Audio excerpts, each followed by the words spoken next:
గురువుగారు నేడు యువతకు సారీ సార్ గురువుగారు నేడు యువతకు ప్రధానంగా నేర్పించవలసిన విలువలు ఏవి? ఆ విలువలు ఎందుకు ముఖ్యమైనవో తెలియజేయగలరా?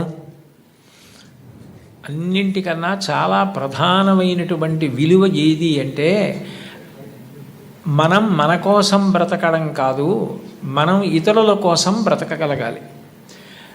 మనం అనుకున్నట్టుగా ఇతరులు ఉండాలి అని కోరుకోవడం కన్నా, ఇతరులను మనం అర్థం చేసుకుని ఇతరులు సంతోషంగా ఉండడానికి మనం ఎట్లా ప్రవర్తించాలన్నది తెలుసుకోవాలి. నేను ఇన్ని మాటలు చెప్పే కన్నా నీకు ఒక్క పద్యం చెప్తాను. చాలా తేలిక పద్యం అది. మహాభారతంలోది చాలా కాలం ఆంధ్రదేశంలో ఒక ప్రఖ్యాత దినపత్రిక దాన్ని సంపాదకీయం మీద వేసేది ఈ పద్యాన్ని.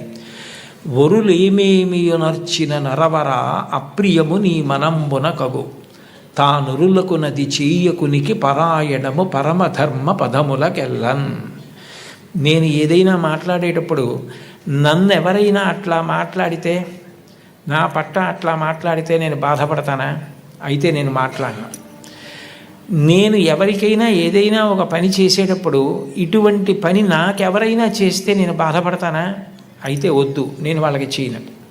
ఇదొక్కటి చూసుకుంటే, మాట్లాడే ముందు ఇట్లా మాట్లాడితే, నన్ను ఉద్దేశించి ఎవరైనా అట్లా మాట్లాడితే నేను చాలా బాధపడతాను. అయితే నేను ఇంకోళ్ళని ఉద్దేశించి మాత్రం అట్లా మాట్లాడను. నా పట్ల ఎవరైనా ఇట్లా చేస్తే నేను చాలా బాధపడతాను. ఆ పని నేను ఇతరులకు చెయ్యను. ఏదైనా మాట్లాడే ముందు, చేసే ముందు నన్ను గురించి అలా మాట్లాడితే, నా పట్ల అట్లా చేస్తే, నేను ఏమనుకుంటానన్నది ఆలోచించుకోవడం నీకు వస్తే నువ్వు ఇతరులకు అపకారము చెయ్యలేవు. నీ వలన మేలేదు. వరులేమేమియునర్చిన నరవరా అప్రియముని మనంబున కగు తానురులకు నది చెయ్యకునికి పరాయణము పరమధర్మ పదములకెళ్ళన్. ఇంకంతకన్నా ధర్మం లేదు లోకంలో. పెద్దవాళ్ళైనా పిల్లలైనా ఎవరైనా చిన్నప్పటి నుంచి నేర్చుకోవలసింది అంతే. గుర్రం జాషువా గారు చిన్న కొడుకు వెళ్ళి పిట్టని కొట్టి కింద పడిపోతే కర్రతో కొట్టి బతికుండగా ఈక పీకుతుంటే ఆయన కూతురు హేమలత లవణం గారే ఒక వ్యాసం రాశారు. జాషువా గారు చాలా మాటలు చెప్పారు. ఆయనకి భౌతత ఎక్కువ.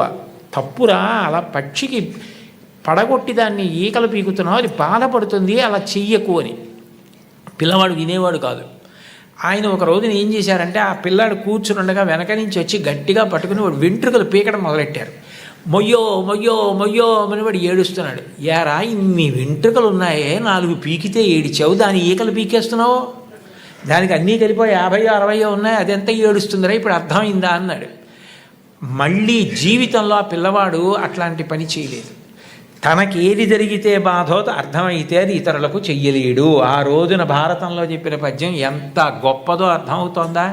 నీకు ఉదాహరణ కూడా చెప్పా. అందుకని అది అలవాటు చేసుకో, నువ్వు మహితాత్ముడు అవుతావు. ధన్యవాదాలు గురువు గారు.